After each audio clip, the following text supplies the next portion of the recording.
Yes. I beseech you, Willie, can you hear me? Just yes or no. Can you hear me? Just yes or nothing. Yes. And now?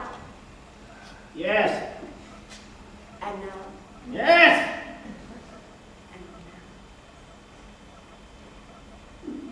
And now? Yes! Fear no more the heat of the sun. Did you hear that? Yes. What? What? Fear no more. No more what? Fear no more what? Fear no more.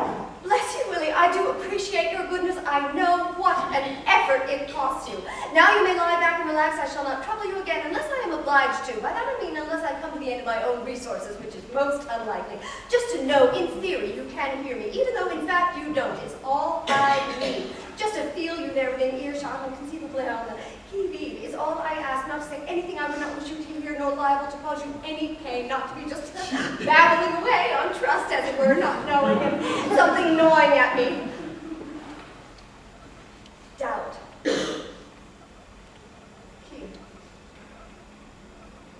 About. Oh, no doubt the time will come when before I can utter a word, I must make sure you heard the one that went before. And no doubt come another time when I must learn to talk to myself. A thing I could never bear to do. Such wilderness. Thank you. A lot of us, many of us, or whoever of us, know Beckett or know Beckett's work. You know, it can be a pretty depressing affair. But really, he writes kind of the opposite of that. His circumstances are dire and depressing, but his characters, specifically Winnie, work out of that, and they do everything they can to make their lives not just enjoyable, delightful, meaningful, romantic, spiritual, connected in a world where he has taken everything away. Oh, I can well imagine what is passing through your mind, Willie. It is not enough to have to listen to the woman, now I must look at her as well. Well, it's very understandable. Most. One does not appear to be asking a great deal. In fact, at times it would hardly seem possible to ask less of a fellow creature, to put it mildly. Whereas, when you think about it, look into your heart, see the other, what he needs. Peace. To be left in peace. Then perhaps the moon. All this time, asking for the moon. Just think, those are three lines.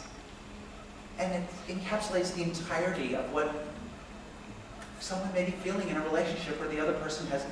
I mean, the thing she says at the end of the play is, oh, I know you were never one to talk. I worship you, Winnie, be mine. And then nothing from that day forth except tidbits from Reynolds News. He was thinking about the idea of hell. And he was saying, like, I just imagine it as, you know, it's a blazing hot light and you can, you know, every time you want to go to sleep, the bell wakes you up and you're exhausted and it's horrible. Who could bear that and go down singing Only a Woman? That's what he said. So I think that's a good answer. Unbelievable. Yeah. It's really not a play about understanding it. It's a play about feeling.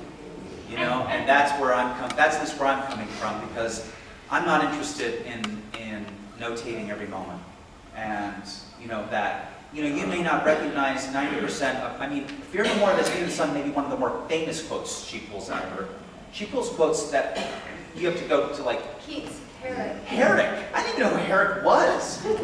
And she quotes it. And yet it's all about what her romantic, she takes things and uses poetry to romanticize it. That's the human need for what causes her to say what she's saying. If you don't get that quote, that doesn't matter. But you know she's quoting a poetry because she pulls it out. She says, one loses one's classics in the end, but a part remains. That's what I find so wonderful. A part remains of one classics to help one through the day. And you know, that's true. sometimes. And that's the real human part of what she's doing. So whether you understand the quote or not, meaning where it came from, is not important. You know? Just like everything, it's like Shakespeare's the same way. You know, there might be references to his time, and you may not get it, but you have to understand where it's coming from. Why the person needs to say this to that person in this particular way. And then you come away going, I get it. Because you're not wondering whether I understand, you just get it.